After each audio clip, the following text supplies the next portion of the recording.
Hay gente muy preocupada comprando en los supermercados, vaciando los supermercados. ¿Este es un temor justificado? Nos decía el alcalde que no. Pero ¿qué dicen quienes conocen y manejan la información económica? El temor, decía alguien por ahí, es el peor enemigo del desarrollo y de la economía. Existe en este momento temor, casi pánico, y algunos advierten que podríamos llegar a una situación de recesión global. Tenía aquí alguna data, dice, las bolsas en lo que va del año han caído en un 30%. La bolsa de Nueva York cae y se encamina a la peor bajada porcentual desde el crack de 1987. La de Lima cerró también a la baja, luego de que se confirmaran 22 casos. Hubo en algún momento una suspensión de las actividades. El dólar sube, ya está por encima del 3.5. La caída del petróleo, la suspensión de los viajes, la caída del precio de los commodities. ¿Hacia dónde vamos? Si todos los países se ven expuestos a las consecuencias del coronavirus, este costo, calculan algunos, mundial sería de 2,7 billones de dólares. ¿Cuál es el impacto en el Perú? Están con nosotros Enzo de Filippi, Diego Macera. Gracias, señores. Como siempre es un placer contar con ustedes. Gracias por la invitación, Mabila. Muy bien. Enzo nos decía, nos advertía de esto la semana pasada. Hace 2 semanas. Hace 2 semanas, poco antes de que se anunciara el primer caso, recuerdo. En el Perú sí, Cuando pero ya se veía venir. Ya se veía venir, pero estábamos de alguna manera ya intuyendo que esto, por la afectación que había a países con los que nosotros mantenemos una relación comercial, nos iba a pasar una factura. Los dejo para que ustedes nos expliquen qué va a hacer o cómo va a ser arrastrado el país en esta recesión global, o esto es apocalíptico, lo que puede haber anunciado alguien. ¿Va a haber una recesión global así, tremenda, o bueno? Mira, una recesión no es el crack del 27, ¿ya? Una recesión es que Pero del 87 podría parecerse. El Producto Bruto Interno del mundo, en vez de crecer, decrece, ¿ya? Ni siquiera estamos todavía allí. Lo razonable, mira, este año, antes del coronavirus, el mundo iba a crecer 3,78. Lo razonable dentro de los escenarios que manejamos ahora es que ese crecimiento se vaya a la mitad. Y vamos a suponer un escenario más serio, es que este año la economía mundial se contraiga, ¿ya? Este año nadie espera todavía que el próximo año no vaya a rebotar. O sea, los efectos, por más severos que sean, nadie está esperando de que duren mucho o que sean terribles en términos económicos. ¿Cuánto puede durar? A ver, ¿qué casos hemos tenido recientes que puedan ser de ejemplo, ¿no? En China has tenido una duración seria pues de un par de meses, de repente un poquito más, pero depende muchísimo de las medidas que hayas tomado, cuándo las hayas tomado, de qué nivel hayan sido las medidas. No tienes el caso de China, tienes por otro lado un caso de una buena reacción de Corea del Sur, que hizo un buen trabajo, y ya ves hoy día que los contagios caen. Pero por otro lado tienes Italia y lo que parece que está haciendo también un mal manejo en Estados Unidos. Entonces va a depender mucho cuánto dure y cuál sea la severidad. No conocemos mucho del virus todavía, ese es otro tema. Y los mercados van a estar atentos, yo diría principalmente a 3 cosas en los siguientes días para ver cómo va la bolsa, el tipo de cambio. Los mercados van a estar atentos a cuál es la data que va saliendo de salud, cuáles son los ratios de contagio, cómo va esto diseminándose por el mundo, cómo de repente hay avances en cura, en vacunas. Entonces, un punto importante es data de salud.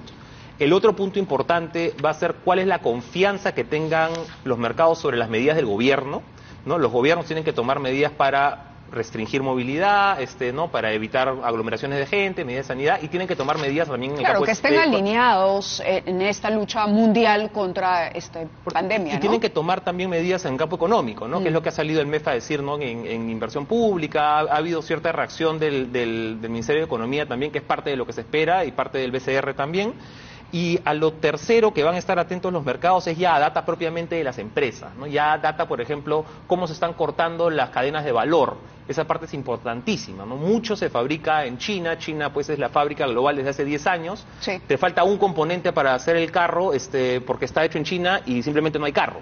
El repuesto del carro incluso, en algunos casos, ¿no? Sí, pero a ver, hay que tener perspectiva, ¿ya? En China, el epicentro, el centro de esta crisis, el número de nuevos contagiados se ha reducido drásticamente, ¿ya? Lo cual te da una idea de el periodo, estamos hablando de como 2 meses, entre que empieza, crece el número de infectados y va cayendo, ¿ya? Entonces, mucho va a depender de los efectos que se esperen en el resto del mundo, recogiendo la experiencia china y ajustándola por la calidad de las medidas, como decía Diego, ¿no? Y otra cosa, esta caída de los mercados que parece apocalíptica, te lo dije la vez pasada, llega un momento en que los inversionistas estaban esperando que en cualquier momento la economía mundial deje de crecer, la economía americana especialmente, deje de crecer. ¿Por qué? Porque ha venido creciendo ininterrumpidamente desde hace 10 años e históricamente la economía americana no crece tanto por tanto tiempo. Entonces, cuando han visto las primeras señales de que algo va mal, han comenzado a sacar su dinero. Cuando hay incertidumbre, lo que ocurre es lo que está ocurriendo. Cae 1000 puntos el Dow, al día siguiente sube 1200, hoy ha caído 2200. La volatilidad es lo que caracteriza a la incertidumbre. La incertidumbre es el temor, y el temor, como decía alguien, no solamente nos hace daño el dolor, sino el temor al dolor. Y eso es lo que estamos viendo en la economía mundial. Y a eso se le ha sumado una bronca geopolítica entre Arabia Saudita y Rusia, que ha hecho que Arabia Saudita, que estaba intentando que se reduzca la producción de petróleo para que aumente el precio, ha dicho, se cansó de que los rusos no le hicieran caso, ha dicho, bueno, te voy a hacer sufrir. Yo voy a bombear un montón de petróleo al mundo, y el precio va a caer, y solamente los que tenemos los costos más bajos vamos a sobrevivir. Y entonces, a todos los problemas de la economía, del final del ciclo expansivo, más el coronavirus, viene este problema que se ha tirado abajo el precio del petróleo. Más incertidumbre en los mercados mundiales. Es como la tormenta perfecta. Ahora, y eso en parte es lo que ha volado también el tipo de cambio en diferentes países, sobre todo los que tienen producción petrolera, ¿no? México, Colombia, por ejemplo, el tipo de cambio se ha volado en más de 10%, 15% en las últimas 2-3 semanas. Ha sido brutal. En el Perú, más bien estamos acostumbrados a un tipo de cambio bien estable, ¿no? Entonces nos choca que haya subido pues a 3.5, a 3.55, ¿no? Que son subidas puse puesto en perspectiva, son subidas de 5%, 7%. Pero ¿cuánto podría llegar, por ejemplo, el dólar? Haciéndoles preguntas concretas que se deben estar haciendo los televidentes. En este momento deben decir, a ver, o cómo se afectan los fondos de las AFPs. Todos los economistas tenemos una tía que nos pregunta cuándo va a estar el dólar a final de año, y lamentablemente yo le digo, ¿sabes qué? Soy economista, no gitano. No, porque ya seríamos millonarios. En el corto plazo es bien difícil de saber. En el largo plazo depende de lo que decía la ministra hoy, de los fundamentos económicos de la economía. En el largo plazo. En el corto plazo va a ocurrir cualquier cosa. Es timba, es como ir al casino. O sea, podría volar sobre los 4 un día y al día siguiente ya bajar. Hemos estado en 3.50 y luego bajó, y hemos estado durante mucho tiempo a 3.30 y pico, ¿no? O sea, en el corto plazo, porque depende de factores que uno no puede prever. Por eso es corto plazo. En el largo plazo depende de la fortaleza de la economía peruana frente al resto del mundo. En la economía peruana, un ratito digo simplemente para terminar. Sí, para aterrizar un poco, porque el contexto mundial es sumamente interesante, pero la gente que nos está viendo está diciendo, a ver, ¿qué hacemos? ¿Compramos dólares? ¿No los compramos? ¿Saco la plata del fondo de mi AFP, lo que me permiten sacar de la Z? ¿Cómo actúo? Yo comparto ahí la percepción de Enzo, con el tipo de cambio no juegues, ¿no? El tipo de cambio no es que piensas que va a subir, que va a bajar, y que en eso... Actúa como has seguido actuando. Si ahorras en dólares, si o ganas dólares en soles, si ganas en soles, te endeudas en soles, si ganas en dólares, endeudas en dólares. Con el tipo de cambio no te inves. Esa es una recomendación bien importante. Ahora, sí es verdad que digamos, en la trayectoria que se ve en otros países, en la parte de salud, esto podría empeorar en las siguientes semanas antes de mejorar, ¿no? ¿Cómo le va a impactar eso al tipo de cambio? Está por verse, porque depende mucho de los mercados internacionales, pero a nivel local creo que no hay que generar más pánico del que hemos visto en estos días. Si la situación durante el mañana o pasado mañana se ve que pues ya se duplican los casos, como ha sucedido en otros países. Lo que hemos visto hoy día de desabastecimiento y de correr a los supermercados. O sea, la gente no va al baño más de lo que va a ir, y la gente está llenando de papel higiénico, lo cual es ridículo. Y el dólar refleja eso. Pero los fabricantes de papel higiénico están ganando mucho. Sí, perfecto. O sea, ¿cuál debería ser el problema? ¿prevemos que va a haber menos papel higiénico en el futuro? ¿Va a haber menos papel higiénico? ¿Por qué? O sea, ¿qué cosa? ¿Compras el papel de China? No, o sea, es muy, muy difícil. Ese es un súper mensaje para la gente que nos está viendo. Es decir, señores, no vayan a los supermercados y carguen los carritos así con todo, porque los precios se van a mantener, por ejemplo, estos productos. Frijoles y menestras, claro. que ¿las traemos de China? No, o sea, ¿cuál es la razón para la cual...? Es una ventaja del Perú, digamos, la posibilidad de ser un país productor que tiene cierto autoabastecimiento. Exacto, autoabastecimiento. Interrupciones en la cadena de abastecimiento no implican que no haya cadena de abastecimiento, ¿ya? O sea, que quizás algún día algo falte en el mercado, pero no quiere decir que va a faltar por 2 semanas, o que mañana no vamos a tener comida, o que pasado mañana los supermercados van a estar cerrados, o los mercados. En Italia, que es el país en este momento es el más afectado, los supermercados y las farmacias funcionan, ¿ya? Eso es simplemente es pánico, y ese es el problema. Y ahí viene la importancia del gobierno. ¿Qué tiene que hacer el gobierno? Sobre todo dar confianza. Dar confianza que está sobre el tema. Bien, señores, tenemos que hacer una pausa. Les quería preguntar justamente sobre las medidas y el comunicado concreto que ha emitido el MEF y seguir desarrollando algunos otros puntos. Vamos a la pausa y regresamos.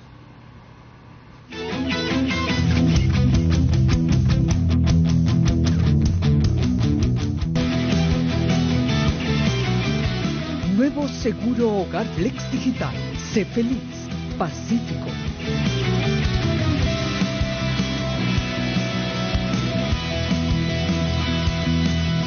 O sea, si hay un incendio...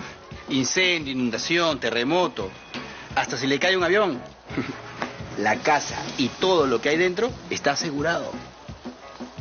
¿En serio? En serio. Asegura lo que quieras, tu casa, tus cosas o las dos. Nuevo seguro Hogar Flex Digital. Sé feliz. Pacífico. Y lo compras desde tu celular. El Perú sufre hoy los efectos de una política de pesca que ha generado un grave daño a la población y grandes beneficios económicos para Chile. Veamos las cifras. En anchoveta, en 2019 Chile pescó 553.000 toneladas y Perú solo llegó a 209.000. En jurel, en 2019 Chile pescó 444.000 toneladas y Perú solo 139.000. Los pescadores chilenos se están beneficiando por decisiones de los últimos gobiernos que han generado cierre de plantas, desempleo, pérdida de ingresos para la población y menos recursos para el Estado peruano. Es por eso que hoy vivimos una grave crisis en la pesca.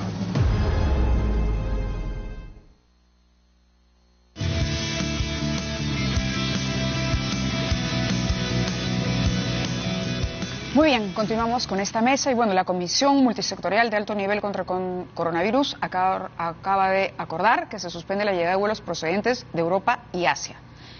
Y estábamos hablando justamente de cómo va a cambiar nuestra vida, nuestras frecuencias de viajes y el tema de las pensiones también lo habíamos dejado, que me parece importante de abordar.